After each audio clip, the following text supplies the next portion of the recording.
let's move to the next session of our forum with a panel which will respond to the following question: how to support the audit committee in their new sustainability duties. And this panel will be animated by a duo of talented women who I will immediately welcome and introduce. So Maria Rontogiani, you are currently Head of Group Internal Audit at Alpha Bank, an executive manager. Maria, you've got over 25 years of professional experience, so young and so experimented, in senior and executive management positions. You worked in different sectors, financial services and telecommunication industries. You have also demonstrated your strong capacity to work in different cultures, and in particular in the US on one side, in Europe on the other side.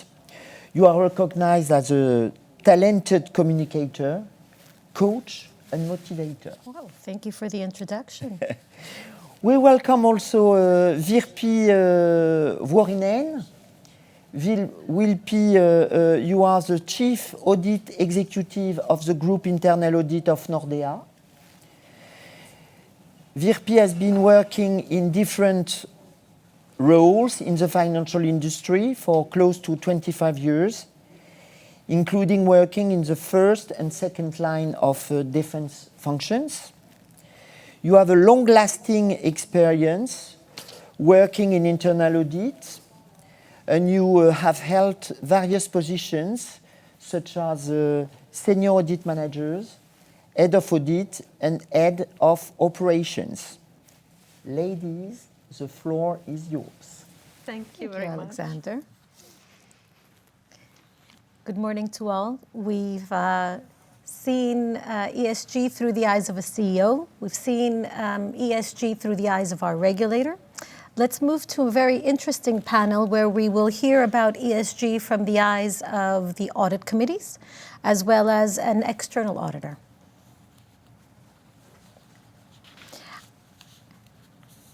And with that, I'm happy to introduce Fenia Yiannopoulou. Fenia is a partner at Deloitte. Welcome, Fenia, at Deloitte, a partner at Deloitte of Audit and Assurance, and she's a CPA with over 20 years of experience, and the last 8+ years she's been in the banking sector. Welcome, Fenia. Good morning, Maria. Good morning, all. Kalimera from Athens. Thank you for the invitation. It's my pleasure participating in this interesting forum. And I have the pleasure to introduce Marco Rigotti. And Marco is the chair of the Board of Statutory Auditors at UniCredit. Marco is also a professor in company and business law at Bocconi University in Milan. In addition, Marco has long experience of various chairman roles in the boards of both listed and unlisted companies. Warm welcome, Marco. Good morning. Thank you for having me. And last but not least, a pleasure for me to introduce John Maltby, who's the chair of the Audit Committee of Nordea Bank. John has a portfolio of non-executive roles in the UK and in Scandinavia, and we look forward to him sharing his experiences on this panel today. Welcome, John. Good morning. I'm looking forward to a really interesting discussion. And with that, I think we can start the discussion. And I would like us to focus first on the challenges that we face with our sustainability duties. So we, of course, are all here to help our organizations to succeed in their sustainability journey. And that journey can be both rewarding but also challenging. So I would like to start by asking you, Fenia, first, what are the key challenges from the external auditor point of view when it comes to your sustainability duties? It's out of the question that sustainability and the climate risks and opportunity are increasingly creating financial impact that is measurable for the companies, for the economy, and the society at large. And that is why capital market participants, including the regulators, are looking for consistent, comparable, but also reliable climate-related information. And when we're discussing about reliability, and depending, of course, on the regulation of its member state, the external auditor's role is to ensure this reliability of the sustainability reports in order to increase the transparency and the trust of the shareholders. Therefore, the audit teams are required to build capacity and skills and knowledge on these matters, working together with climate sustainability experts in order to provide such type of assurance. And, although technical trainings are embedded in the auditor's ongoing learning curriculums, the challenge for sustainability-related matters is not only to train the auditors and the specialists, but also to keep them updated and relevant in an environment that the regulation and frameworks are continuously evolving, and most importantly, in an environment that the climate change itself brings us in front of unprecedented great-scale phenomenon, the impact of which cannot really be forecasted. Recent example, the floods in Greece at Thessalia area. And this leads to another big challenge. Climate change does not only impact the environment, but affects people, economy, society, and the ecosystem as a whole. Therefore, when assessing climate risks and opportunities, the companies and the auditors should consider the interconnections of such impacts within the ecosystem. In few words, I consider the updated and relevant training of professionals and assessment of the interconnections of climate change that consists two of the main challenges related to the sustainability matters. Reflections. How about you, John, from the point of view of being chairman of the board audit committee? What do you consider being the key challenges at the moment? Thank you, Pia.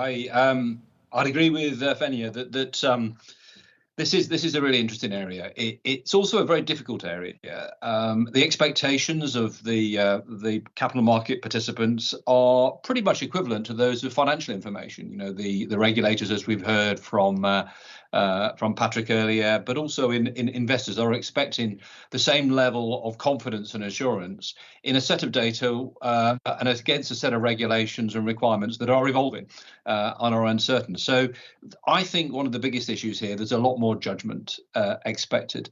We have to take views. We have to balance the difference between disclosing too much or disclosing too little. There's a concept between greenwashing, where in many ways you're being over optimistic, or green blushing when you are being maybe too cautious. So I think there's a real judgment needed here because expectations are very high. We don't have hundreds of years of experience as we do with financial information about how to assure this, and we'll come back to the role of internal audit later. But I also think that we are, as Fenia mentioned, we're on a journey. Because things are not only the regulations evolving, but the challenges and the risks are also evolving. And the relationship between maybe environmental and climate objectives and social objectives, certainly in the short term, can be in tension. So, for example, as a financial institution, looking at the risks associated with lending on properties, should there be flood risk or so on, could create social problems if you choose not to lend on that issue. So I think this is a real challenge for audit committees. It's a real challenge for audit firms, both external audits and internal audits. And I think it certainly makes the role of an audit chair very interesting. Thank you very much, John. How about you, Marco, as a board member? What do you consider being the key challenge for you? Okay, we would need a couple of hours, I think, just to discuss the main challenges probably. But I would like to mention that probably on top of risks, which of course in these areas are extremely important for the banking sectors, and we have some difference here between the banking sectors and other industries. And the evolving regulations with lots of uncertainties in front of us and also lots of information that yet we don't have. I would like to mention also the strategic aspect, the importance of the strategic aspect, because even if we all agree that sustainability should be a fundamental aspect of the strategy, it is less clear what this means in practical terms, especially when there is not yet a clear regulatory framework. So this means that it may not be so easy to get the management and the board on the same page. And of course, it is the management role to propose the strategy to the board, but the board should play an important role here in supporting that effort, in challenging, in stimulating the management, and also to look at the medium-term objectives, which go naturally beyond the mandate of the board, of the CEO, and so on. Because if we don't have a clear strategy to be cascaded, I think that for the management, it becomes extremely difficult to operate. And all this is linked to another extremely important issue, which is how does the market appreciate a strategy which is more sustainable, more ESG driven, but maybe less rewarding in the short term. So this is also extremely complicated. And from this point of view, I think that having an improvement in the, let's say, regulatory framework regarding the information which will be given to the market will be extremely important, because these will allow to make comparison between different institutions. So the investors will be in a better situation, a better position to understand what institutions are doing. And another issue, this last one, is about resources. So how much we should invest in resources, especially skills, people, systems, data, which maybe today are just a cost, but they're extremely important for the next years. Very much, Marco. I think it's very clear that we can see a lot of challenges to be tackled in this area. And one of the challenges you already mentioned was also the regulatory framework. So Maria, will you take us through a deep dive into this topic? Well, interestingly enough, Marco said we need a couple of hours, yes? And Patrick this morning talked about the evolution of how that it's evolving. Fenia, I'm going to ask you a challenging task to help us set the landscape of regulation for us. And how can we have one scene to navigate through? Okay, I will try. So the regulations are indeed evolving. ESG is by definition complex. It incorporates three elements: environment, society, and governance. ECB supervisory roadmap has already been presented. So I will focus my response on the sustainability requirements that are expected to be an integral part of the annual financial report for the European companies and banks, in specific public interest entities with over 500 employees in Europe for financial year 2024.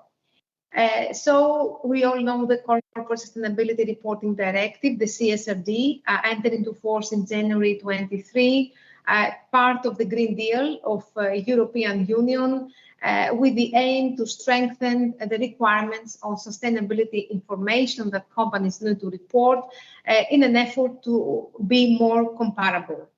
In fact, the CSRD replaced the previous one, and directive, the Non-Financial Reporting Directive, which entered into force back in 2014. Member states now are required to transpose this directive into national law by July 2024 at the latest, and the disclosures are expected to be in a dedicated section in the management report section of the annual financial report. The European Commission, again, in an effort to assist the stakeholders to implement these requirements in practice, adopted the European Sustainability Reporting Standards, the ESRS.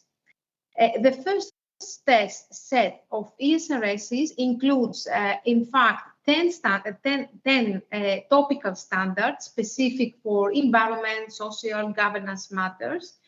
And two, cross-cutting standards, ESRS S1, general requirements, and ESRS S2, general disclosures. Of course, it is expected that such standards will be further developed to address matters more specific for the major sectors. This directive also provides that a limited assurance report should be issued. By whom this limited assurance report will be issued is a matter of each member state to decide, whether this will be the statutory auditor, will be an independent auditor, or another competent professional.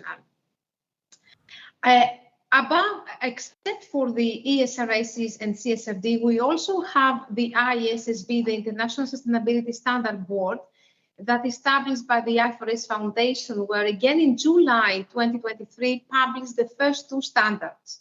IFRS S1, which provide a set of disclosure requirements around sustainability-related risks and opportunities, and IFRS S2 that focus on specific climate-related disclosure. So both IFRS S1 and S2 are not entirely new, as they integrate existing standards like the Task Force on Climate-Related Disclosures, and focus on four core elements: governance, strategy, metrics and targets, and risk management. The standard encourages companies, but does not comply them, to include such disclosures in their general purpose financial reports, with first year implementation 2024. So there is an issue of interoperability between the two standards, an issue which has been also discussed and is a concern of the EU bodies and ISSB, which are in an open dialogue and are continuously working in improving the connection between these two standards. However, considering that it is unlikely that we're going to have a full interoperability between the standards, given that ESRSs are driven from EU legislation and they have some main differences with IFRSs, for example, the materiality, the companies that decide to report under both standards will need to focus on the differences and on the overlaps so as to avoid performing two full exercises. So to sum up, the regulatory landscape is changing. As of today, and as part of the annual financial report for 2024, the banks are expected to include in their annual financial report the disclosure requirements as per CSRD, and such disclosure should be accompanied by a limited assurance report. Furthermore, and depending on national laws, entities may also need to report under IFRS S1 and IFRS S2. It goes without saying that other sustainability reporting outside the annual financial report may also be applicable for the companies and banks based on other European or local regulations. So the environment, the landscapes is evolving. More so than evolving, it's definitely complex. John, Marco, is there something that would complement this canvas, if you can add some color to this? John? John, you go first, or I do first? I guess you're muted. Sorry, I think Fenia has given a very complete answer to the issues and challenges here. I think it's I think as Patrick said earlier, it's the management body, in our case the audit committee, that needs to step up in the organisation and really understand the environment, the evolving environment that Fenia's described, but also to understand how to respond to the specific feedback that comes from the regulator. Again, Patrick mentioned earlier that the ECB had written to many organisations, including our own, to give feedback, and it's really important that we take on board, and we take it very seriously at Nordea, that feedback, and understand how we can really learn from that. Patrick also mentioned the sharing of good practice, and I think this forum is a good example about where that is important. So I think the regulatory landscape is important. There are many different bodies that have an interest in this. It is important to spend the time to understand what's expected of you, but also to form your views as an organization about how you're going to respond to both the mandatory requirements that are set out and increasingly clearly set out, but also what the future requirements are going to be, so that you can prepare yourself for the things that are going to come in 24 and 25.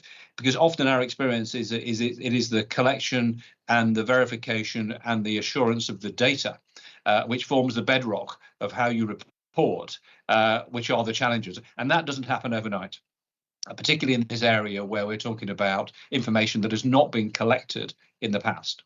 So I would say a lot to be done, but it is important to look forward, not just about what's expected of you today, but also what's expected of you of the future, and plan for that and invest in it. Thank you, John. Marco?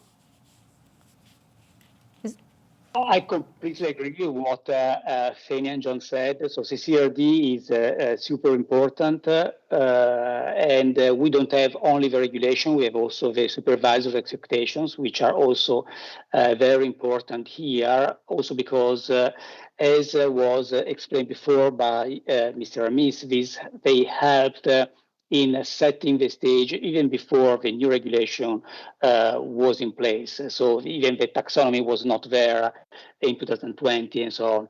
I think that now we could mention also probably the new banking package, which affects the capital requirement regulation and the capital requirement directives. So starting from 2024, here we are already seeing a lot of EBA intervention, so regulation and guidelines.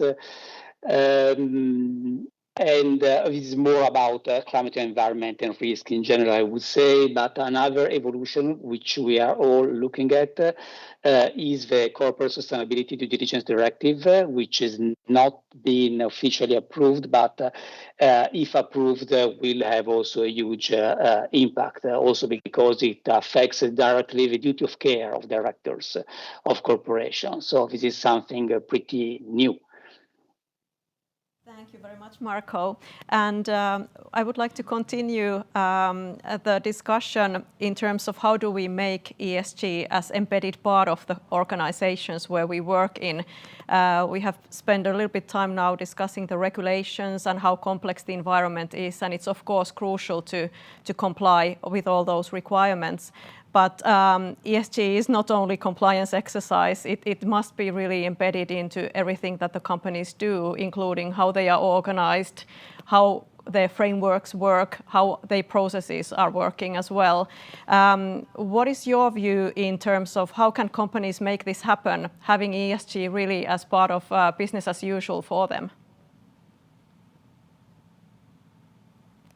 I think the question was for me. Yes.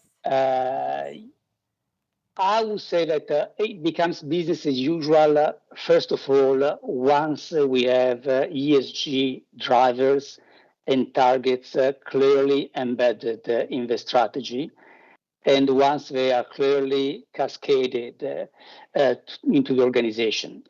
And it becomes business as usual once ESG drivers are clearly embedded into the risk management processes. So easier to say than to do it, of course. I think that here we may play an important role regarding, of course, reporting, but also the rest. So mainly internal controls, which are not limited to reporting and risk management. So I think that especially for the audit committee, it may be important to play a role through the meetings together with the management, because this way it is possible to really check how ESG principles are embedded in the strategy, sustainability is embedded in our strategy, also including the RAF and the RAS, and how the RAF KPIs also are cascaded through the organization, which includes very often specific ESG KPIs, but also the traditional KPIs are affected by ESG drivers. So that's important. Second point probably is how ESG impacts traditional risk categories, which has been already mentioned several times this morning, but also how voluntary commitment, especially regarding net zero, industrial policies are implemented. The industrial policies also were mentioned before, the exceptions and so on, all these areas also. They should be business as usual. I think it's impossible to follow them. And then there are all the duties which affect the audit committees, which derive from the CCRD. And this is a lot about monitoring the sustainability reporting processes, which regards, first of all, how relevant information is identified, is produced, how effective is the internal control in a risk management system, and also internal audit regarding sustainability reporting. So I think, and finally, of course, also monitoring the statutory audit of sustainability reporting will become extremely important because of CCRD also, even if it will be, of course, a limited assurance for at least for the first years. I think that even if before arriving there regarding CCRD, it will be extremely important for audit committees to review the projects, the companies, the banks today are activating to comply with CCRD. So we need today to understand how the actual and potential ESG impacts, so the risks are identified, and also the impact regarding short-term, medium, long-term, and also the concept of double materiality, of course, is extremely important and new for a certain point of view, because it's different from what it was including it's been including the reporting until now. And of course, once the sustainability corporate due diligence directive will be approved, we will have additional topics to be reviewed and discussed, and they also will become part of the ordinary course of business. It will require some time, I think. Thank you, Marco. John, at Nordea, how did you coordinate the ESG journey with the other committees? I think it's actually quite an interesting journey, because you heard from Frank earlier about how important sustainability is to our organization. We are a purpose-led bank, and we've made very specific commitments about not only what we will do as an organization, but how we'll help our customers in the organization. We were also subject to the feedback, as I mentioned earlier, from the ECB, where it did identify that we had some way to go. So as the audit committee in Nordea, we, as the management body, decided to step up and make sure that as an organization, Nordea was really on top of this agenda.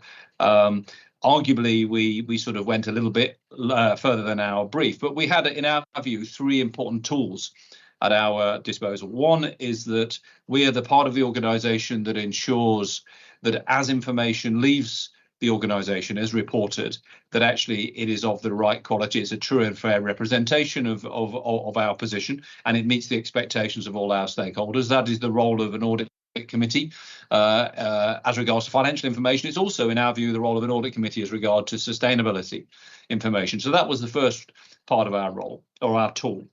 The second was external audit. We are the primary, I suppose, relationship with external audit, and how both the assurance that external audit gave, but also their network as a firm that deals with other organisations that could bring to us good practice. And the third is the role of internal audit. As Frank said earlier, internal auditors are everywhere in the organisation. That's part of their role. Increasingly, they're not just involved at the end of a process, but also throughout the process, and they're there to provide input and advice. So those three tools we then decided to say, okay, let's really make sure as Nordea that as we make statements about what we want to achieve, as we define that in terms of our strategy, as we articulate that in our risk appetite, how can we ensure that that's all traceable to the information that goes out of the organization? And actually, let's start from the end. let's start from the end. As the audit committee, if we're going to make this external statement or this external piece of data, how can we ensure that that fits in with the risk appetite? How can we ensure that actually is consistent with our strategy? And how can we ensure that that is consistent with the statements that we are making about our ambitions as an organization? So what we did as the audit committee, we got everybody together, and we have a sustainability committee, we have a risk committee, and we have the audit committee. And the audit committee took the lead in 2022 to make sure that that chain of events, that chain of data was robust, that had integrity.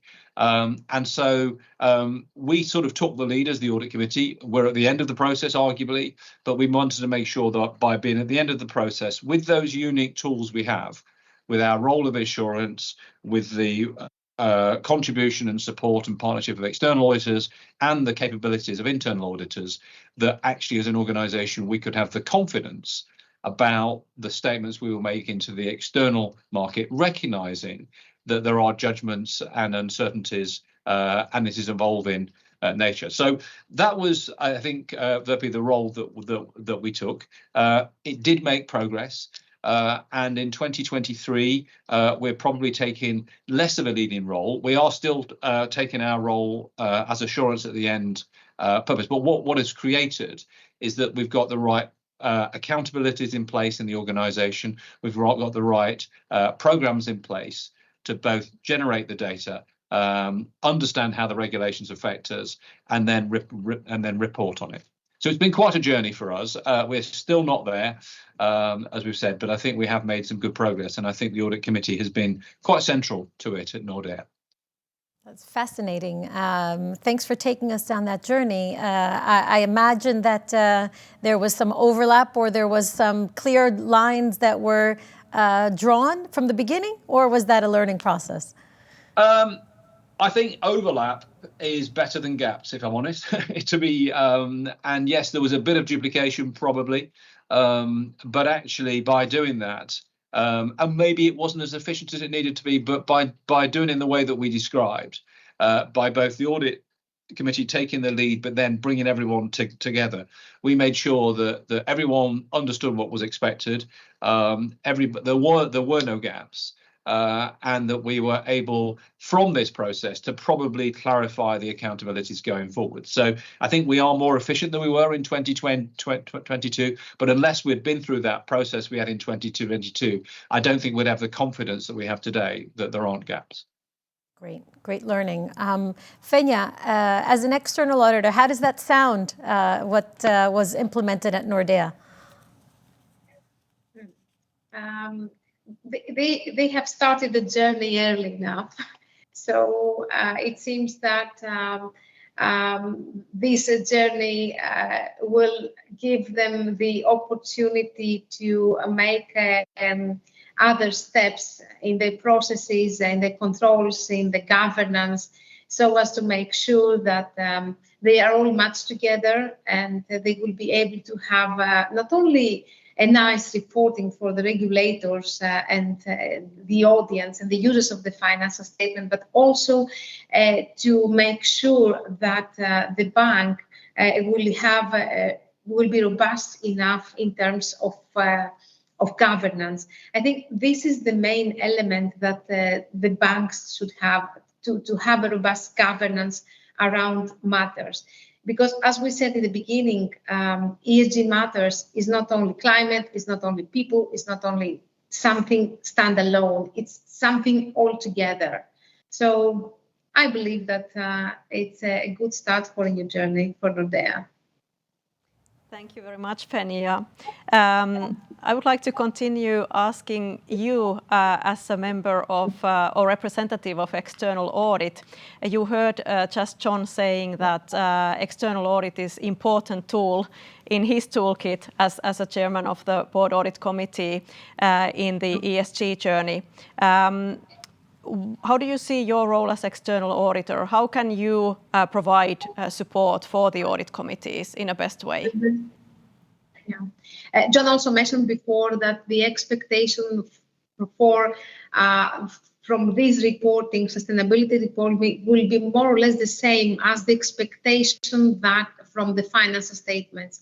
So as external auditors of the financial statements, the expectation is to provide the audit committee members with timely and relevant observations and additional information relating to the audit in order to assist them to meet their duties.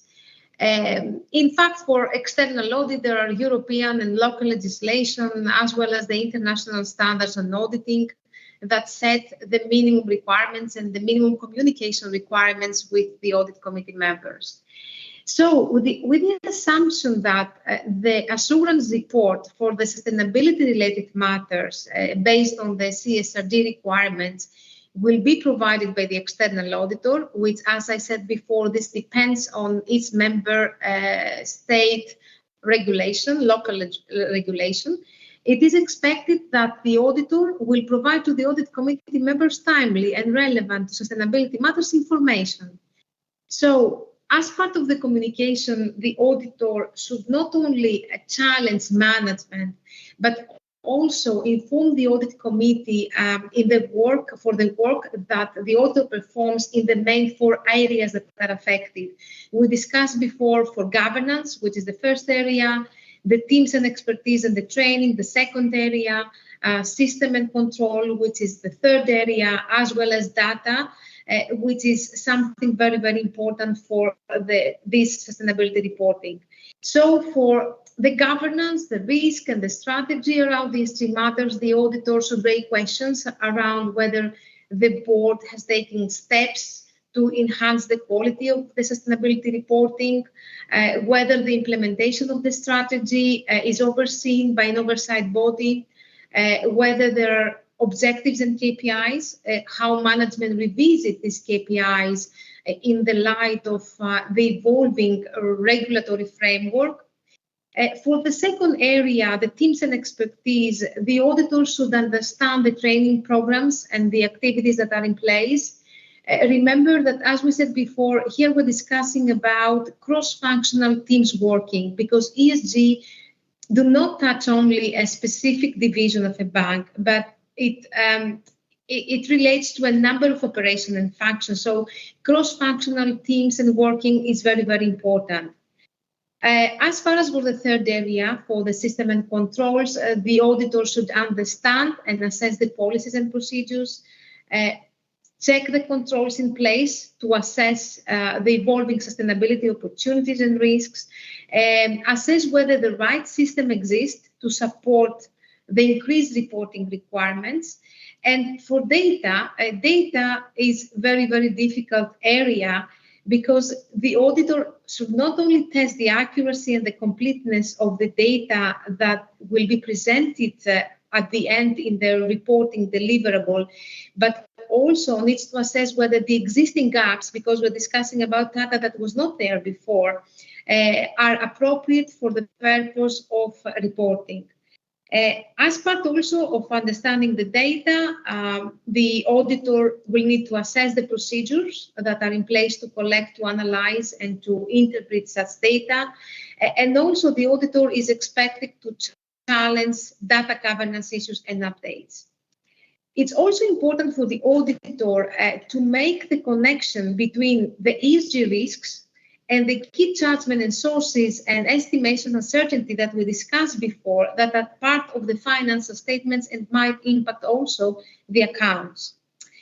I think that overall, and similar to what an external auditor does for a financial statement audit, as part of the sustainability-related assurance services and obligations of an auditor, the auditor is expected to challenge management to create an open communication channel with the audit committee and notify members for any significant matters the soonest possible. Thank you, Fenya, for that exhaustive perspective from an external audit point of view. I'll turn my question back to John. If indeed all of this is achieved and the external auditor gives a limited assurance, is it sufficient? Are you looking for reasonable or full assurance? And how do you best achieve that? I think that it isn't enough, but it's what we can have at the moment, and we understand the reasons why. I think there's 2 points that I'd make, and Fenya's touched on it somewhat, but I think that we have to, between audit committees, between finance functions, between external auditors, we need to sort of change maybe our perception of feedback and gaps that are identified, because in financial information, we've been working with this for many, many years. And when an audit firm, an external audit firm, identifies gaps, we're a little taken aback, really, because we think we should have found them ourselves.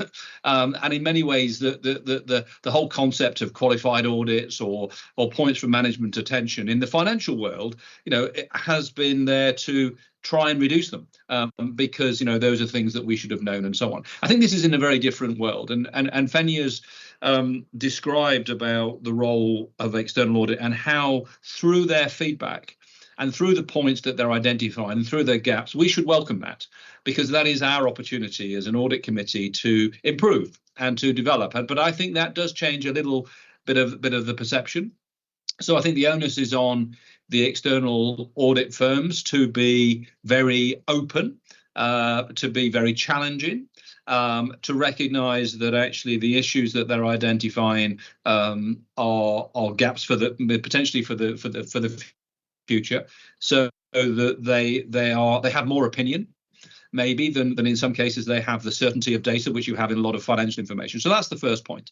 I think the second point is that, and this is something we have done at Nordea, we should be using other sources of assurance to complement that of the external auditors. So an internal audit function has maybe more freedom, more flexibility to be able to give opinions. That at the moment the external audit regulation around that is focused on limited assurance and moves over time to reasonable assurance and then to full assurance. And clearly the external audit firms need to remain within that framework. How we set that framework for our internal audit function is more down to us. And so we have used in Nordea internal audit to go into those areas. In 2022-23, it was about the areas that were voluntary, not mandatory, where we got internal audit to give the assurance to the audit committee. And in 23, we're going beyond in terms of the Pillar 3 reporting, which isn't actually provided explicitly by our external auditors, to get internal audit to do that for us. So I think we're doing this because the expectations on us as an audit committee and us as a board are that we give assurance externally. And in the financial world, we have the confidence and the comfort that we've got the external auditors effectively provided pretty much full assurance on all the financial information. We don't have that in the case of sustainability reporting. Hence, we've had to complement that with internal audit. And as I say, I think my other point is to welcome the feedback, to welcome the opinion from external and internal auditors, not as criticisms, but actually as ways in which we can improve them. And as Fenya said, actually, if those are received through the process rather than the end of process, they're the things you can act on, and that's really important. So there's a different relationship, I think, through this type of reporting, because it is different. I've got one final point, and is that restatements are things that you don't necessarily want to do at any point, particularly on financial information. On sustainability information, some of it is based upon assumptions, past assumptions, proxies, particularly when you're talking about scope 3 information, where you are effectively reporting on the emissions of your customers in the case of a bank. In that type of environment, we've got to get used to and how to manage restatements, because when the real data comes in a year after you've actually made an assumption or you had a proxy, that real data may show you something different. And we've got to be better as an audit committee at challenging that, not being afraid of making an assumption in the first place and validate them as much as you can, but also recognizing that you might have to explain why, when the real data has come through, there is a difference. And I think, again, how we work with external auditors and internal auditors in how we communicate those restatements in the future is going to be really important. Thank you for that vote of confidence and a complementary perspective to the external auditor, John, from an internal audit. And indeed, building a culture around what that means a year later with the data is very important. Marco, any reflections on this, this perspective of complementing internal and external audit? I completely agree with what was said. I would say, okay, number one, that regarding the limited assurance or reasonable assurance, ideally we should have the same level of assurance for financial and sustainability reporting, but getting there will require time, and so the progressive approach, of course, is the right one. At the moment, we don't even have the common standards for the assurance of sustainability reporting, and we don't even have sector-specific European sustainability reporting standards. So there are a lot that we need to get there, but I agree that there is a lot of internal work to be done today already, which regards especially the data, the information, the internal control system. So having in place a proper project for the implementation of sustainability reporting. And by the way, in Italy, there is a specific regulation. Even if UniCredit is a pan-European group, the headquarters is in Italy, so the regulation is affected by Italian regulation, where there is a specific regulation which is similar to the Sarbanes-Oxley Act, which requires for some specific procedures regarding financial reporting and also internal attestation and so on. We will have in the near future in place the same kind of internal controls done by first line regarding also sustainability reporting.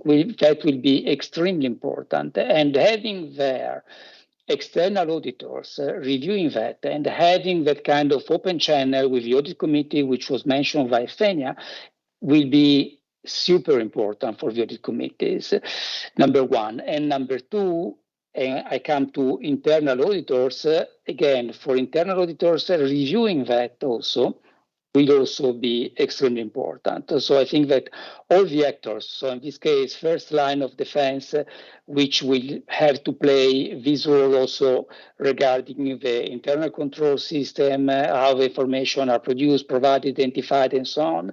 And secondly, internal audit roles in reviewing these, and finally, the external auditors in working, and the open channel, the open communication between all these actors, so together with all the committee, will be really value added. And I think that we all understand that this will be a learning process. This will be a journey. So it will take time, efforts, and not everything will be perfect at the beginning. So I think that we must be ready to find some issues at the beginning, so areas of improvement. I think that is the way it should work. So it will be a continuous improvement for the first period of, and I think that also from that point of view, it is ideal to have limited assurance from the external auditor, because reasonable assurance would probably be excessive, at least at the beginning. There is a last point that I think is an area where both external auditors and internal auditors may help a lot, is to look at the benchmark, as what other institutions are doing, because they have a point of view, internal and external auditors, both of them, of course, especially external ones, but also internal, since you are a network, right? And I think that can give audit committees a view that we don't have, because we work only for an institution. We don't see directly what the others are doing. So from this point of view, having this kind of feedback will be extremely valuable for us. Thank you very much, Marco, for these reflections. We heard from you and from John earlier that there are quite a lot of expectations for internal audit when it comes to this sustainability area. How do you see, Marco, how should the role of internal audit evolve so that it becomes business as usual for the internal audit functions to provide everything that you need from them?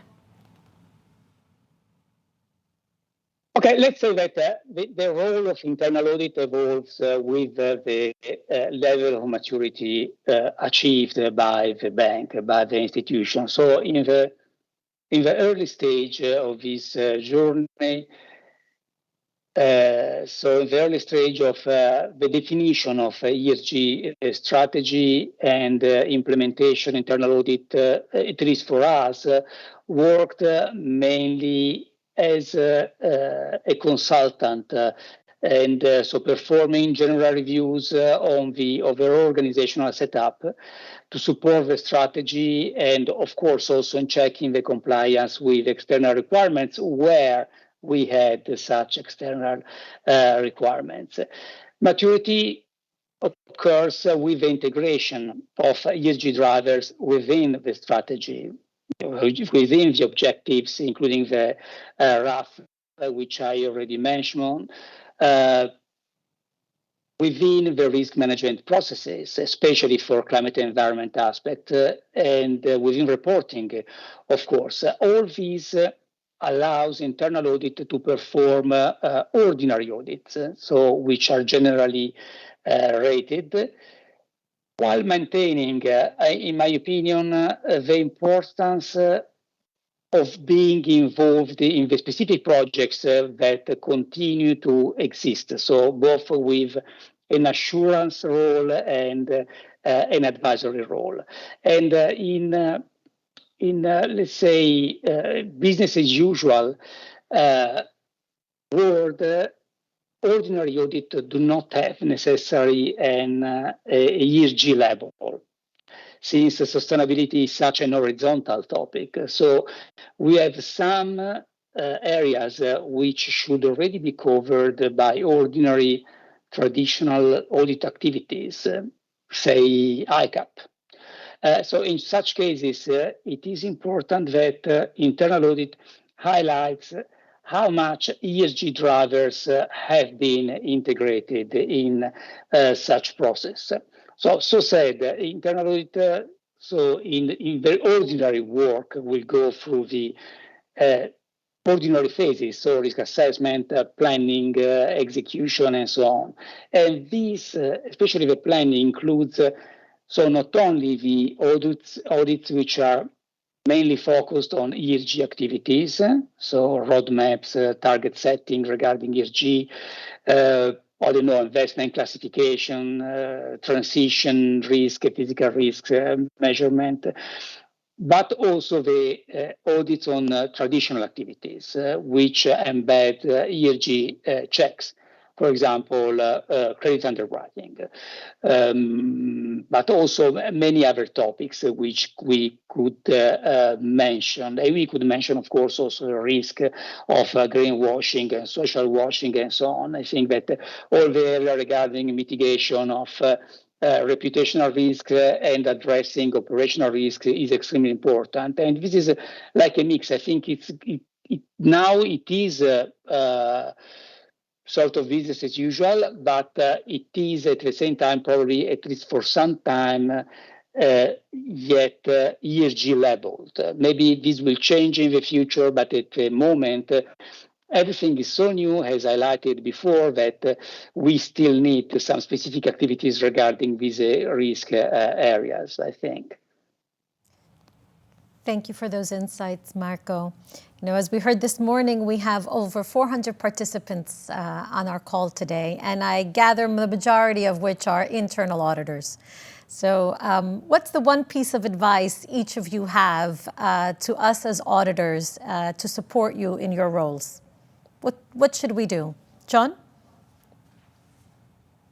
I mean, I think we've heard a lot about how internal audit can play an incredible role in helping this. I mean, for us, as well as all the things that we've talked about, I think internal audit has a really important role in assessing the culture of the organizations and how it is understanding and responding to the expectations going forward. And by that, I mean the tone from the top. And for us, hearing that from Frank, as we had earlier today, but also in terms of the whole of the executive team, but also in every single internal audit report that we look at, we have two measures, one which is actually the control environment, one of which is actually related to the culture. And to me, that second one is an indication about whether we're going to have confidence in the future. Because if that second cultural assessment by the internal audit team is identifying that there are issues in the understanding or the capability or the acceptance of the requirements and of the need to invest to keep up with that, then that gives us a red flag as an audit committee to basically say, look, we ought to drill into this more. Because in sustainability, we can measure what we know today. We can measure, we can indicate what we may know is coming because we've got consultation papers and so on.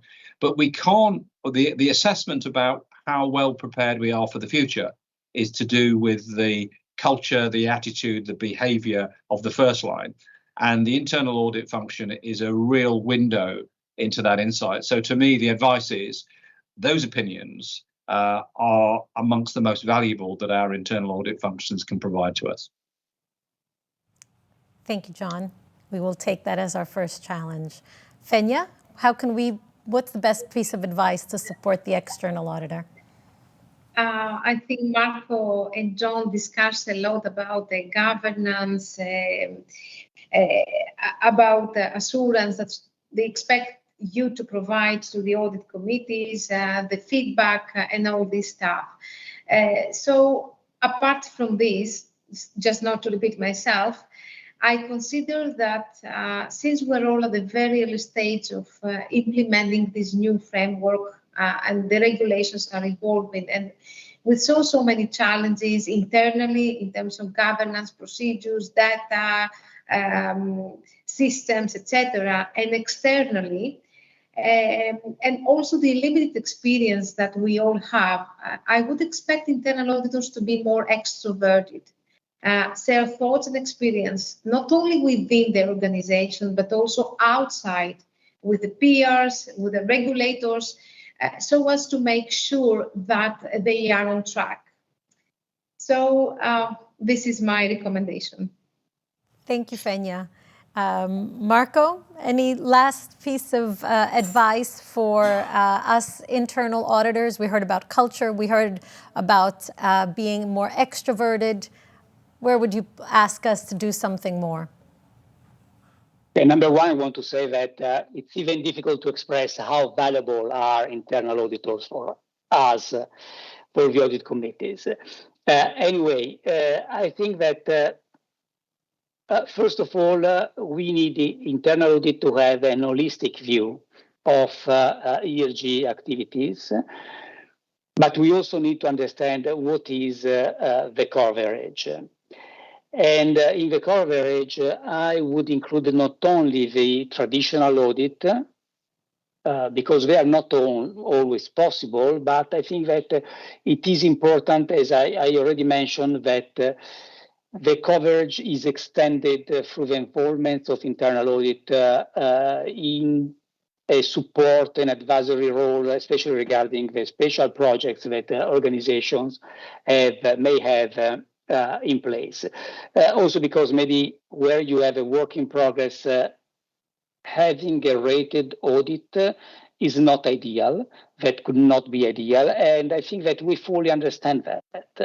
I think that is not a problem for us. I think for us it's more important to have internal audit involved, more than having always rated traditional audit. Other point that I could mention is that this is a journey. This is a journey for everybody, also for internal audit. So I think that it may be important for us to understand how this has been set by the internal audit areas. So what is their plan for the next years and not just for next year? And of course, ideally, this would be linked, this should be linked to the importance and the timing of the various topics.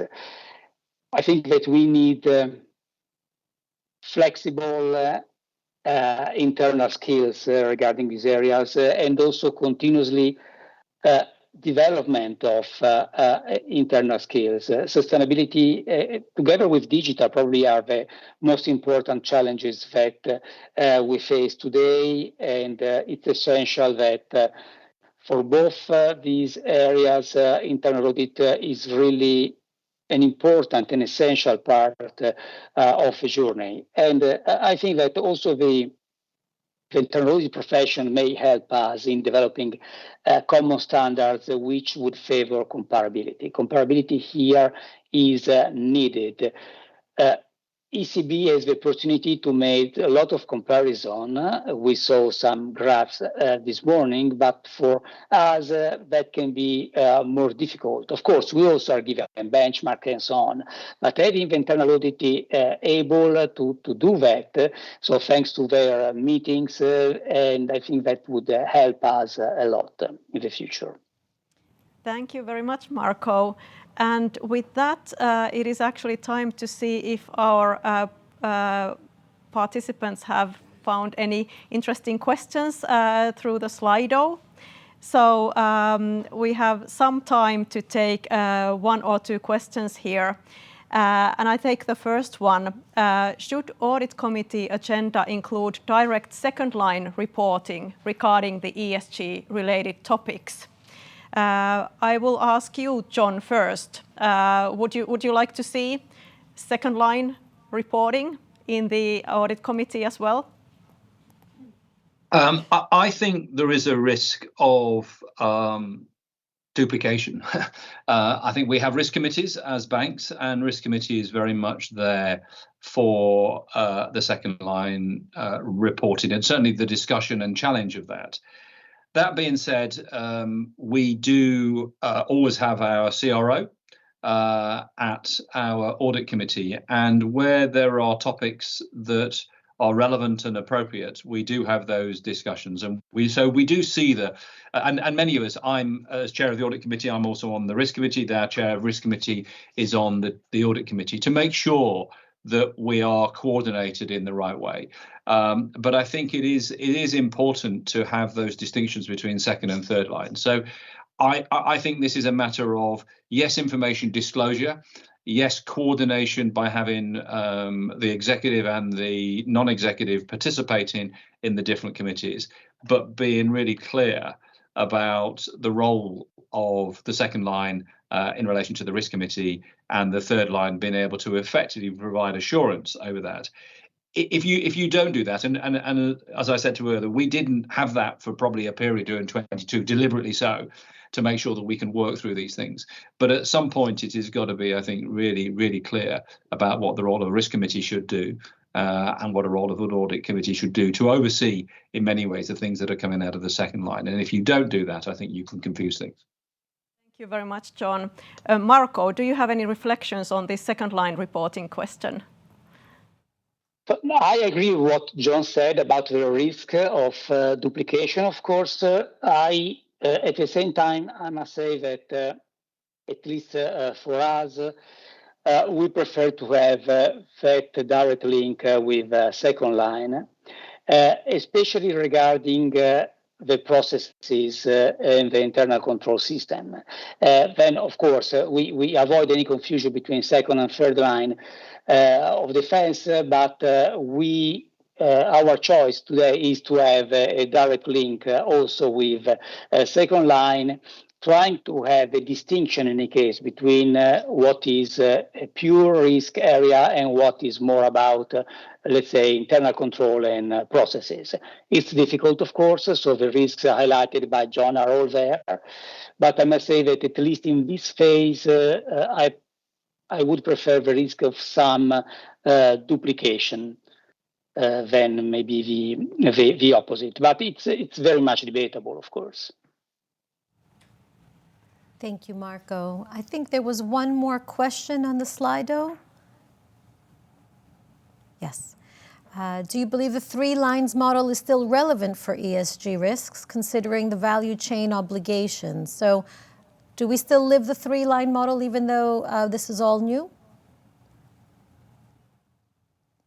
Maybe if I start, because actually I think that I think Marco's point is right, is that there is the 3 lines. We know what our responsibilities are, but actually during this period of evolution, a bit of duplication, if it's informed and managed duplication, is not a bad thing. I mean, the question mentioned or referenced the term of value chains, and I think this is really important in that, because the value chains as regards to sustainability reporting go into our customers, the whole scope 3 thing. And so I think it actually is a more complex area because of value chains, and because of that, actually understanding the control systems and the assurance that you have in terms of the information that you are collecting and what your customers are doing with the money that you are lending to them and what their emissions are, I think is really important in this regard. So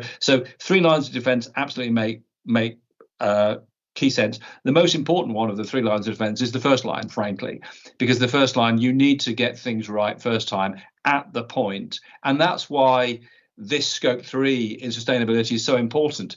Part of this embedding in the business is having those people that are dealing with your customers, your bankers, your relationship managers, the people that are your underwriters, that are really understanding and communicating with their customers to ensure that the influence we have as banks on the activities of our customers can lead us forward in terms of the sustainability agenda for the benefit of society. So I think 3 lines are really important. As an audit chair, our role as 3rd line is far easier and more successful if first line have their accountabilities, have their responsibilities is embedded on what they do. The risk frameworks in 2nd line are really clear and understood and embedded and communicated, and then the 3rd line is providing assurance. We all need to understand each other's roles, which is why there's an element of duplication and there's also an element of going on the journey together. But actually getting it right in the first line is the absolute most important thing for this.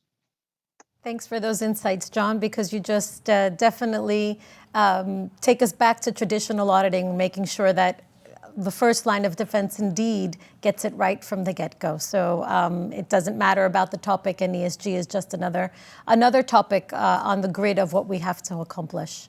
Fenia, any last points on this line of defense model and the roles? I wouldn't agree more with John's response right now. So distinction between the 3 lines of defense is critical and important, so as each line to play its own role. Sometimes duplication help, but sometimes duplication make it worse. So I think the distinction is very important, and I think John responded at the point. Fenia. And actually, we are running out of time, unfortunately. We've had really interesting discussions, and I would really like to thank all our panelists today. You have given us very valuable input as internal auditors in terms of what should we be focusing on, how can we support the audit committee, but you have also given us very nice feedback in terms of how valuable you see our work being. So thank you all very much for participating, and we will be switching to a lunch break, and we will be coming back at 1:30 CET. So we are looking forward to seeing you back online then. Thank you.